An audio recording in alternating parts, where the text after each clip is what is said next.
Vamos orar pedindo que o Senhor nos abençoe nesse segundo módulo. Senhor, em nome de Jesus, entremos a Tua presença em louvor, em adoração, mais uma vez pedindo que o Senhor nos oriente e nos abençoe. Precisamos, Pai querido, de Ti, precisamos ouvir a Tua voz. Por isso, Pai querido, nos capacite a entender as coisas concernentes à Tua palavra e ao Teu reino. Me coloco à Tua disposição para ser instrumento da Tua graça, Pai. Eu te peço em nome de Jesus. Amém. Amém. Tratamos até semana retrasada sobre os nomes de Deus no Antigo Testamento. Semana passada nós começamos a falar sobre estes nomes, mas no Novo Testamento. E aí nós, na nossa revisão, os nomes de Deus apresentados no Antigo Testamento eram descritivos dos atributos dele. Isso é muito interessante, eu achei bem interessante. Indicavam a personalidade de Deus em suas várias características. No Novo Testamento, nós temos nomes mais genéricos, que não são indicativos da personalidade de Deus, mas são mais títulos que nomes próprios, e alguns deles indicam a função, a ação, o que ele faz. E nós começamos na semana passada falando de Theos, que em grego é Deus, mas não é Deus das Escrituras, é para qualquer tipo de Deus ou Senhor. Se nós pudéssemos ler, se o Senhor assim permitir, eu estou fazendo grego de segunda-feira, se o Senhor assim permitir, eu vou conseguir começar a ler o Novo Testamento em grego, e a gente percebe tanta diferença. Cada coisa que você olha e fala assim, Jesus, tradução errada, tendências, coisas que a gente fala assim, não é possível que homens de Deus fizeram, mas eles fizeram. As pessoas, elas fazem a partir da tendência do que elas acreditam, e elas torcem, distorcem, é um negócio muito doido. E aí você começa a ver teologias como, por exemplo, o Testemunho de Jeová, onde estão. E aí eu estou vendo a minha filha estudar lá, por exemplo, artigo, essas coisas. Aí você fala assim, que coisa chata. O problema teológico, claro, que tem toda uma raiz na história, mas o problema teológico básico vem de um artigo indefinido, em que no grego não tem artigo indefinido, mas no português tem. E aí, quando você faz a tradução do grego para o português, se você não analisa a fonte de onde está saindo, você usa um artigo indefinido para fazer a tradução, e aí João capítulo 1 para nós fica: no princípio era o verbo, e o verbo era Deus, e o verbo estava com Deus. E aí, se você joga o artigo indefinido, no princípio era o verbo, e o verbo era um Deus, e aí você já tira a divindade de Cristo por causa de um artigo definido que você numa língua tem e na outra não tem. Interessante, tá? E esse Theos, ele faz referência aos nomes de Deus nas Escrituras. Nós falamos que a palavra Theos sempre tem que ser acompanhada de um qualificativo, que é diferente do Antigo Testamento. Quando a gente falava de Adonai, a gente falava de um Deus todo-poderoso, era algo pronto, cheio. Quando a gente falava de alguma outra condição, era cheio, mas no caso do Novo Testamento a gente precisa de uma qualificação, de um adjetivo, de alguma coisa depois dele. Por isso, o primeiro que nós vimos na semana passada foi um Theos todo-poderoso. Não é um Deus qualquer, é um Deus todo-poderoso. O contexto de alguns versos mostra que a conotação de Theos é de alguém todo-poderoso. É a mesma característica do El Shaddai do Antigo Testamento, porque o nosso Deus, ele não muda. Ele é o mesmo Deus. Simplesmente no Antigo Testamento ele nos revela algumas características dele, para que nós possamos reconhecê-lo em situações, e no Novo Testamento ele está apresentando outras, mas que não são separadas. Quando as pessoas olham para o Deus do Antigo Testamento, ele fala: aquele Deus era mau, aquele Deus era matador, destrói aquele povo, mata homem, mulher, criança. O Deus do Novo Testamento é diferente. engano. O Deus é o mesmo. A ação da entrada de Jesus Cristo não é a entrada da graça a partir dele. A graça sempre existiu. O povo escolhido do Senhor sempre foi protegido. Nos dias de hoje a situação é a mesma. Ele diz para mim e para você: você como filho, você como filha, tem que trabalhar. Estava falando com a Débora de estudo. Tem que estudar, tem que se dedicar. Gabrielzão está crescendo, daqui a pouco ele vai ter que procurar um emprego. Não vai ter saída. É o caminho natural das coisas. Mas, você sabia que você vai ter que trabalhar? Ainda está no clima do dia das crianças ainda, né? Aproveitem. Mas há uma promessa, que é, não vai faltar o básico para você. Se a Zélia Cardoso de Melo roubar a poupança, não vai faltar alimento. Mas se o ministro não sei das coisas, não vai faltar o básico. Você não vai ficar jogadinho. Nunca faltou nem faltará. Deus proverá. Deus proverá. E Yahvé, no Antigo Testamento, Jireh, é uma característica dele. E ele não muda. É o mesmo Deus. Eu volto para fazer revisão, mas eu gosto de continuar falando. Não dá vontade de parar de falar, né? Ele, Deus, Teós Todo-Poderoso, possui domínio sobre todas as coisas. Teós é o Deus com autoridade suprema para exercer governo sobre o universo. E nós oramos pelas lideranças porque as Escrituras nos ordenam. Não é porque a gente gosta. Falava outro dia com a Helene, eu não sei se assustei ela. Ela falava da opinião dela, do desejo dela de fazer, de tratar essas casas. E eu falei a minha opinião. Eu falei assim, ela, ai pastor, eu falei assim, esse é o coração do seu pastor. Entendeu? Pior que o meu. Pior que o meu. Entendeu? Eu olho para essas situações e eu fico indignado. Eu fico olhando aqueles caras dando a delação premiada. Perdoe. A pessoa que está assistindo na internet, esse cara é doido, né? Eu fico vendo aqueles caras dando delação premiada. Parece que o cara é super-herói. Parece que ele é o Superman e está trazendo a justiça sobre a terra. Safado! Vontade de falar assim, olha, o negócio é o seguinte, que nem na China. Você tem duas opções. Ou você, né? Duas opções, ou você morre ou você morre. Só que uma é tranquila e outra vai ser agoniante para você. Então o cara falar, fazer aquilo, ele não está fazendo nenhum favor, ele tem que falar. Mas, ainda bem que o coração do Teós não é esse. Nós oramos pelas nossas autoridades, mas a autoridade suprema é Ele. Esse Teós Todo-Poderoso é um Deus que é acima de todo presidente, todo principado, toda potestade, todo governador, tudo. Ele está acima. A segunda que nós vimos na semana passada foi Teós Redentor, é outra característica. Além dele ser o Todo-Poderoso, ele também é o Redentor. Ele é o Redentor de quem? Do seu povo. A salvação do pecador é um assunto exclusivo de Teós, o Redentor. Não é minha, não é sua. E as pessoas acham, não, eu vou aceitar Cristo, eu não vou aceitar Cristo. Não tem condição nenhuma de lutar contra o nosso coração. A partir de Deus, nós também não temos condição nenhuma de lutar, mas o Senhor vai nos dando graça.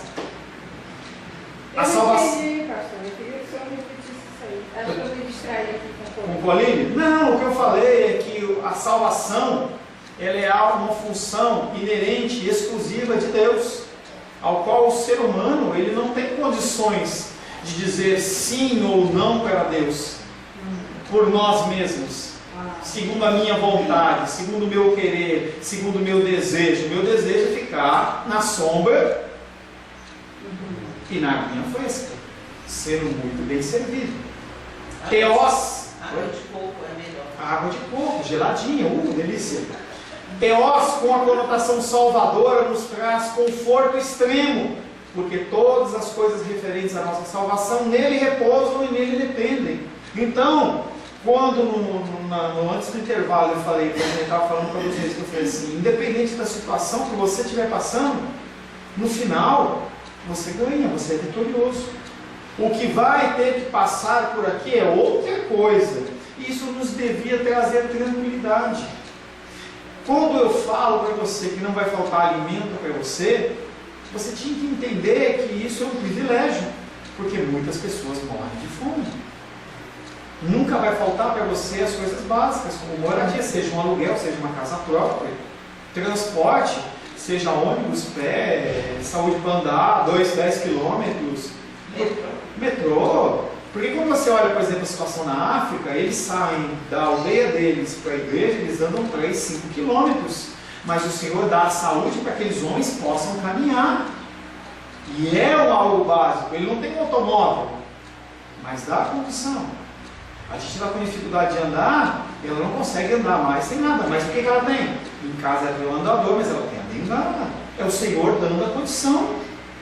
Nós temos que entender que isso é o consolo para as nossas vidas. Teós, com a conotação salvadora, devia nos trazer um conforto, porque tudo depende dele. Paulo nos ensina que a redenção ele já começou, mas não terminou. E há 1 ano e pouco atrás, talvez 2 anos atrás, nós tratamos sobre escatologia, sobre o fim dos tempos. Se você quiser ver, tem lá no site todo o estudo. E aí nós falamos sobre o já e ainda não. Em que já, sim, nós somos salvos, mas ainda não, porque nós não entramos junto com o Senhor, então tem toda uma caminhada.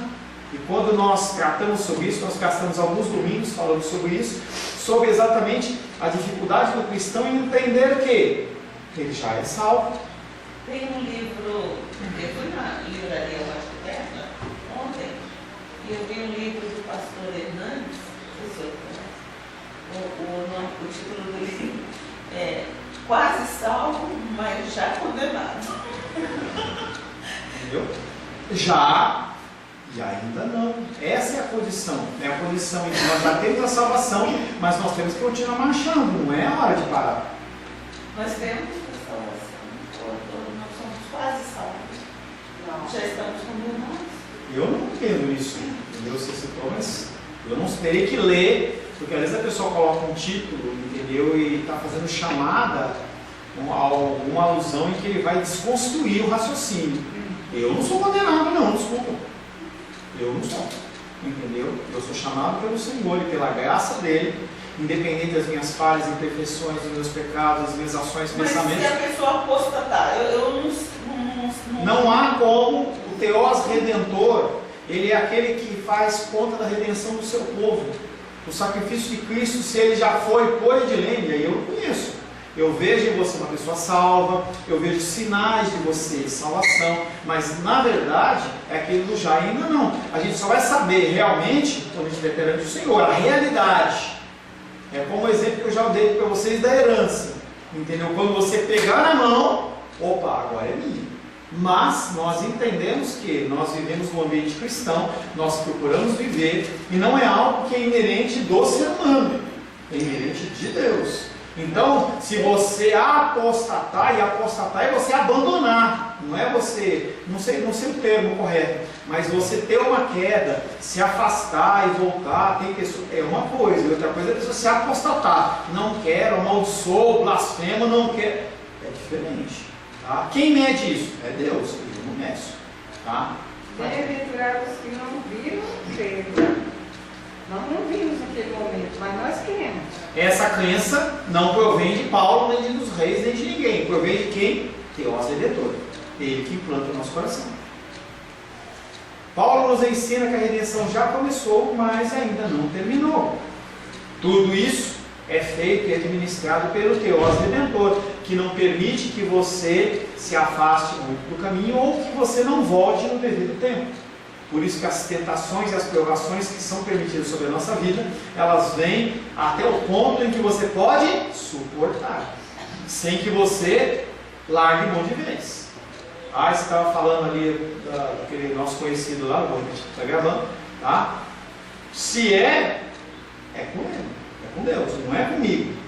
A minha função é instruir, a minha função é tratar com amor e carinho. E aí tratar amor e carinho não é só ficar ui, é falar se está errado ou não, tá? É uma ação de amor, tá? E está sempre pronto para receber de volta. Quem faz o resto? É Deus. Eu não tenho como fazer isso. Por isso que eu vou até certo ponto. A pessoa aceitou, beleza. Não aceitou, não quer, amém. Ó, estou à tua disposição. Você quer? Estou à tua disposição. Tem pessoas que voltam 3 vezes para começar o discipulado. 4 vezes. Eu aceito, vamos aí. Entendeu? Não sou eu que vou negar, a menos que o Senhor me deu um comando até agora, não falou. Todas as vezes a pessoa fala que quer voltar, gente, volta. Eu sei da importância, mas você não quer. Amém. Tudo isso é feito e administrado por Teós, o Redentor. Teós fará de maneira gloriosa, mostrando o seu grande poder, manifestando-se como um Deus todo-poderoso, para que todos os homens vejam a sua glória. E os cristãos, além disso, têm uma experiência pessoal com ele. E os não salvos? Sofrimento, solidão, depressão e finalmente inferno. Bom, nessa aula eu quero tratar um segundo nome. Nós vimos Teós, agora nós vamos ver um chamado Kyrios. Kyrios, que também quer dizer Senhor. E aí eu vou dividir em 3 partes. Primeiro, esse Kyrios, Senhor, atribuído a quem? Deus Pai. Entenda, e eu quero que você entenda isso. Quando você pensa em Trindade, Santíssima Trindade, a designação de Senhor, ela é dada tanto para Deus Pai, Deus Filho e Deus Espírito Santo. Só que cada um tem a sua função. E por ter a sua função, o que acontece é que, quando Jesus Cristo ele se submete à figura de Deus Pai, ele não está submetendo à essência divina. Eu tenho menos essência, eu sou menos Deus. Não, é a função dele naquele aspecto. Tá? Então a função de Deus Pai é uma, a função de Deus Espírito Santo é outra, e a Deus de Deus Filho é outra. E cada um tem a sua função. Não quer dizer que ninguém manda mais. O sentido de igreja é algo que você pode entender rapidamente. Tá? Não vou entrar nesse mérito, porque não é o foco disso. Tá? Mas dentro de uma igreja, o pastor ele não é mais santo, não é melhor. Inclusive eu mostrei para a Edilene que o coração dele é pior que o dela. Tá? Mas nós temos, com certeza. Isso aí. Não, é porque eu ensino isso para ela. Tá? Na igreja, o pastor, eu, não sou melhor do que você. Cada um tem a sua função. Sebastião, ele tem uma função dentro dessa igreja. Mas ele não é diferente da minha.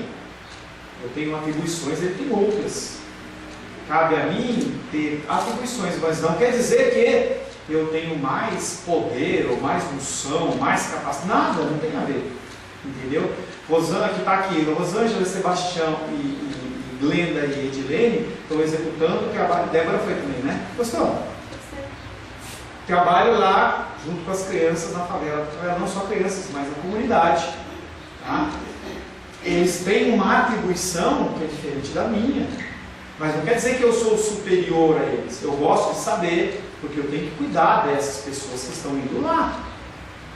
Eu tenho que saber o que está sendo falado, o que está sendo tratado.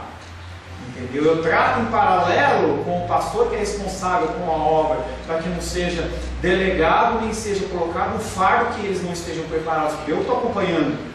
Mas, nesse mistério, se eu chegar lá, eu sou igual a Edilene, eu não sou. Não, agora é o pastor Paulo, agora ele come primeiro. Ele fala, não tem isso. Dentro da Santíssima Trindade, o conceito é o mesmo, daí dentro da igreja. E aí as pessoas confundem, não, o pastor é o ungidão, é o melhor, ele tem que se ver. Não existe isso.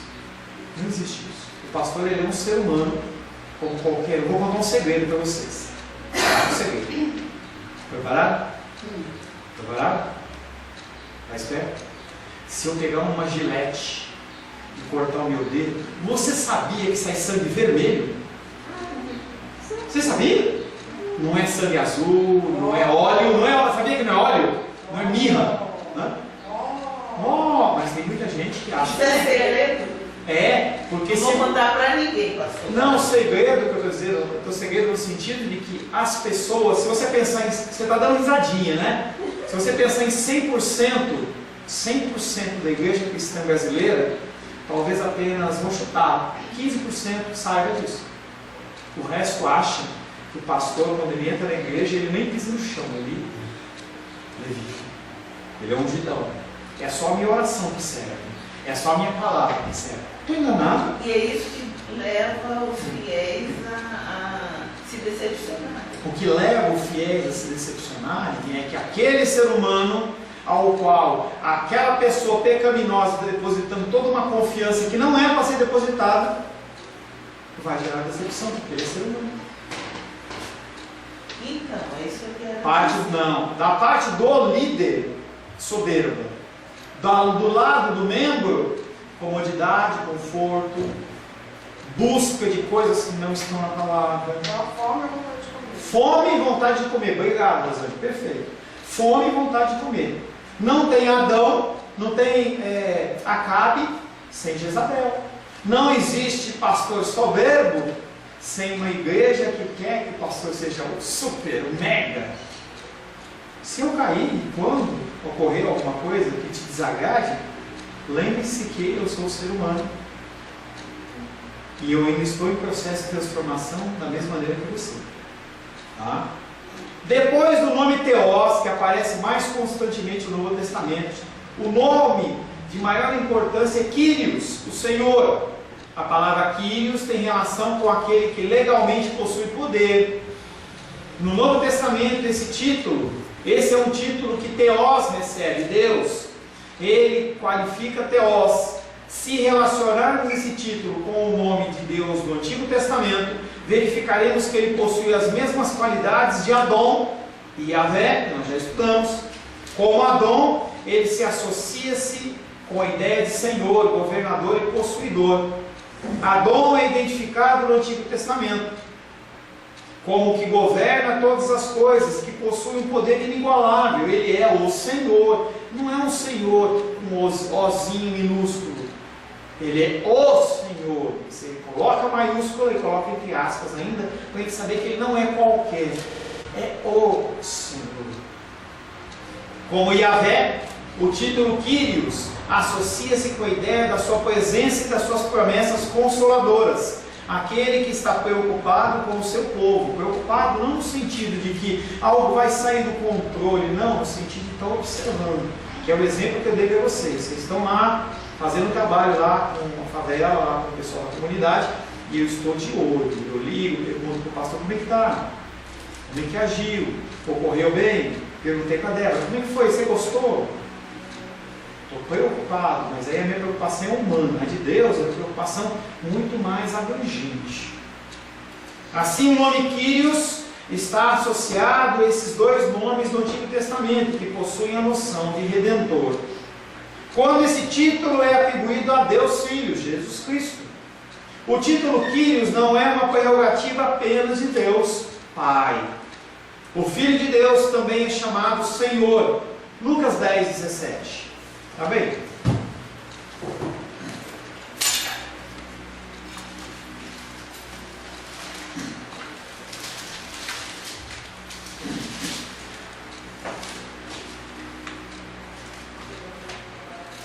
Então, Calma. Não vai ler não, quem lê sou eu hoje. Fica triste. O título Quírios não é uma prerrogativa exclusiva de Deus Pai.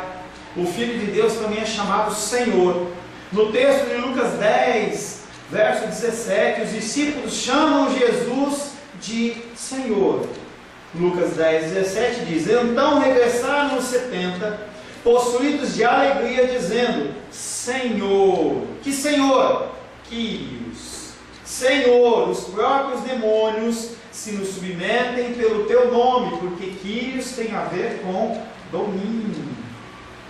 Os demônios se submetem ao Senhor, ao seu nome. Jesus, como Senhor, compartilha com o seu Pai do poder de libertar os homens da dominação dos demônios. E aí, nesse aspecto em especial, tanto Deus Pai como Deus Filho tem também essa possibilidade e a atribuição. É bom lembrar que Jesus foi enviado por Quírios, o Pai, e o seu poder está vinculado não somente à sua messianidade, mas também ao fato de ele ser, na sua inteireza, o reflexo exato do ser divino agora encarnado. E Ele, como Deus Pai, Ele é a imagem e semelhança perfeita, porque é a função dele como Deus Kyrios, Filho. Tá? Aqui Ele é chamado de Senhor, como Deus homem. Se Ele não tivesse o poder que possuía, jamais seria reconhecido pelos seus discípulos como Kyrios. Para mim e para você não faz diferença, para o povo judeu faz. Tem nomes que dentro da nossa cultura brasileira a gente dá uma atribuição mais forte, que talvez em outra cultura isso não é dado, e não me vem à mente nenhum exemplo. Tá? Às vezes vem palavrão, eu não vou falar, né? Mas o que acontece é, às vezes uma conotação de uma palavra, ela tem um peso que numa cultura não tem. Vem na minha cabeça agora, por exemplo, rapariga. Se você for no norte, está chamando a menina de uma menina prostituta. E aí o peso dentro do nosso centro-oeste ou do sudeste, por exemplo, que é onde eu morei bastante tempo, não tem essa conotação, mas lá tem. Quando os discípulos vão tratar de Cristo, vendo a submissão a eles a partir do nome de Jesus, eles reconhecem essa autoridade, por isso que chamam Jesus Cristo de Kyrios e não de Theos, porque tem a diferença da palavra. Como seria bom se ele soubesse grego e hebraico, né? Mas faz parte. É bom lembrar que Jesus foi enviado por Kyrios, o Pai. Aqui ele é chamado de Senhor pelos seus discípulos. O texto de Filipenses 2, abre aí.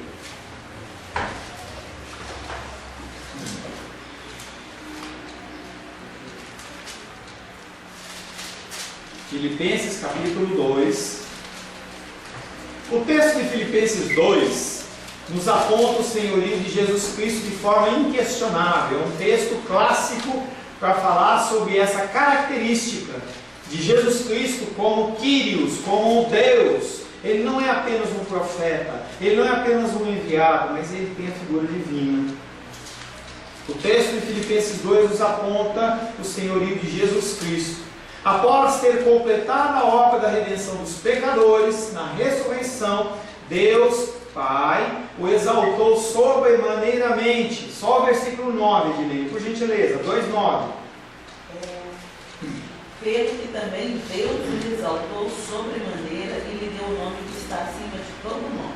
Deus Pai, que tinha e tem uma função diferente de Deus Filho, reconhece que o trabalho executado por Deus Filho foi feito com excelência e fala para ele que o exaltou sobremaneira, ou seja, não há uma maneira de exaltar qualquer ser, qualquer divindade, nada além do que Jesus Cristo foi exaltado pelo Pai.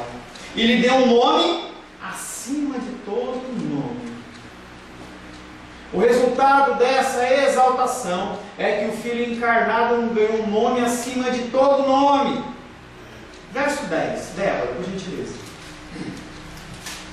Para que o nome de Jesus se dobre, para que ao nome de Jesus se dobre todo o joelho dos céus, na terra e debaixo da terra. Mas que nome é esse? É Jesus? Ele já tem o nome de Jesus. Deus não deu o nome de Jesus para Jesus. É um nome que a gente não conhece. Mas é um Deus ao qual todo joelho se dobrará e toda língua confessará, porque não estamos falando na figura de Jesus que encarnou na terra, nós estamos falando com a figura de Jesus que foi exaltado sobremaneira por Deus. É algo que é oculto a nós, não é algo que nós temos acesso, mas seria redundância o apóstolo Paulo, que sabia muito bem escrever, ele falar que Deus deu um nome sobre todo nome, mas o nome de Jesus, mas já tinha. Não se tem que nome é esse. E muitos já copiaram, né, o nome de Jesus. Claro. Tem até um modelo que era namorado da Madonna, que era não sei o que Jesus, né? E não é esse Jesus. Tá? Eu não creio que Paulo esteja se referindo ao nome Jesus. Esse nome ele já possuía desde que se tornou o encarnado. O nome que ele recebeu do Pai tem a ver com a autoridade e a dignidade que pertence ao Redentor exaltado. O propósito indicado por Paulo aponta para o título que Jesus veio a receber de seu Pai. E o título é Kyrios. Agora não é Kyrios apenas por parte dos discípulos, é Kyrios por parte de Deus Pai.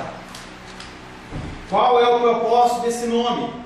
para que ao nome de Jesus, verso 10 e 11, por favor, Rosângela. De novo, 10 e 11, uma sequência. Para que ao nome de Jesus se dobre todo o joelho nos céus, na terra e debaixo da terra, e toda língua confesse que Jesus Cristo é Senhor, para a glória de Deus Pai. Que Jesus Cristo, Ele é Kyrios. Kyrios, não é qualquer Senhor, é Kyrios. Porque tudo que Deus faz tem um motivo. Ele não faz as coisas por fazer. E aí a gente volta no versículo 9 que Edilene leu.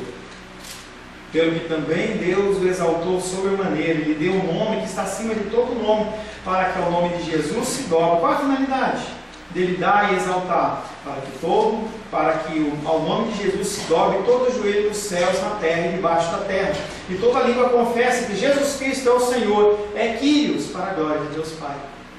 Aqui na terra, quando Jesus Cristo esteve, os homens escarneceram dele, cuspiram na cara dele, repudiaram. Estava lendo Lucas para minha filha, os soldados romanos deram uma pancada, deram um soco na cara dele. Profetiza aí quem te bateu. Quando Jesus Cristo voltar, exaltado sobremaneira, naquela cena maravilhosa em cima do cavalo branco, até arrepio, entendeu? Na sua boca uma espada afiada, nos seus olhos como chama de fogo, cabelos brancos, não sei como é essa figura. Quando ele voltar, com o nome sobre todo nome, exaltado, não vai ter ninguém que vai ficar em pé, pumba, no chão. Não vai ficar. O objetivo, para quê? Para que Deus seja glorificado. Por quê?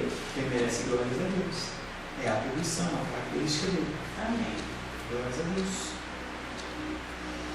E o título é Kyrios. Qual é o propósito desse nome? Para que o nome de Jesus se dobre todo o joelho nos céus, na terra, debaixo da terra, e toda língua confesse que Jesus Cristo é Kyrios, é Senhor, para a glória de Deus Pai. Deus deu esse título ao Redentor vitorioso e leva todos os seres humanos a reconhecerem esse título. O senhorio de Jesus Cristo é de caráter universal. Todos se dobram diante do Kyrios, o Filho encarnado e exaltado, porque a autoridade dele vem de Kyrios, o Pai. De sua exaltação em diante, o Filho exerce o senhorio sobre o universo ele clama.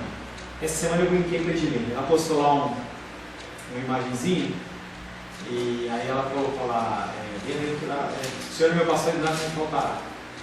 Aí coloca uma estrada muito bonita, com umas florzinhas e um cavalo andando lá, né? E aí eu brinquei com ela no privado, falei assim, Edilene, eu não entendia do cavalo, entendeu? Aí ela falou assim, porque, como é que você falou? Porque Jesus... Porque Jesus é pastor de todas as Jesus é pastor de todas as criaturas. criaturas. Nós temos sim a proeminência do ser humano, mas nós temos versículos que dizem que a natureza ela geme, esperando a manifestação de quem? Minha e sua. Não pela nossa força, não pelo nosso poder, mas a manifestação de Deus através das nossas vidas. Enquanto nós estamos aqui na terra, nós somos referência, ou deveríamos ser referência. Nós deveríamos ser pessoas que nos dedicamos a agir de uma maneira correta, plena no Senhor. O senhorio de Jesus Cristo é de caráter universal. Todos se dobram diante do Kyrios, o Filho, encarnado e exaltado, porque a autoridade dele vem de Kyrios, o Pai. Ele tem o domínio legal sobre todo o universo e o exercerá até que todas as coisas sejam completadas para a redenção dos pecadores, quando então ele devolverá o reino ao Deus Pai. É a função dele, é a atribuição de Cristo. Completar todas as coisas e depois apresentar de volta o reino, as pessoas, os seres, ao Senhor. 1 Coríntios 15, 24. Gabriel, por favor. 1 Coríntios 15, 24, para a gente finalizar.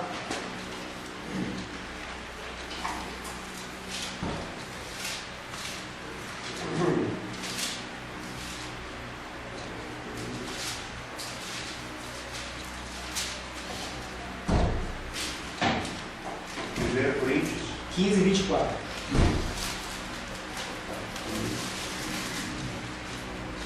E então virá o fim, quando ele entregar o reino ao Deus e Pai, quando houver destruído todo o principado, bem como toda potestade e poder. E aí, 1 Coríntios 15, 24 fala, quando vai finalizar tudo? Quando o Senhor jogar por terra toda e qualquer autoridade que quer se sobrepor à autoridade de Deus, incluindo Satanás e seus demônios, incluindo as pessoas que lutam contra as coisas que provêm do Senhor, em que todo o joelho se dobra, toda a língua confessa que Jesus é o Senhor, todo é submisso, e aí quando está tudo resolvido, ele pega e oferece a Deus a glória devida ao nome dele. Feche seus olhos. Senhor, em nome de Jesus, temos visto, Pai, o nome de Deus no Novo Testamento, em especial Kyrios, o Senhor. Nós, Pai, em algum momento das nossas vidas, nós te confessamos como Senhor e Salvador. Mas muitas vezes nós não colocamos isso em prática. Nós precisamos, Pai querido, ser orientados pelo Senhor, orientados pelo Teu Espírito Santo, para que nós venhamos, Pai querido, a cada vez mais poder reconhecer o Senhor em cada aspecto da nossa vida, em cada singularidade do nosso ser, para que nós possamos ser, em meio às trevas aos quais nós vivemos, luz, sal, para a glória e honra do Teu nome, em nome de Jesus. Amém.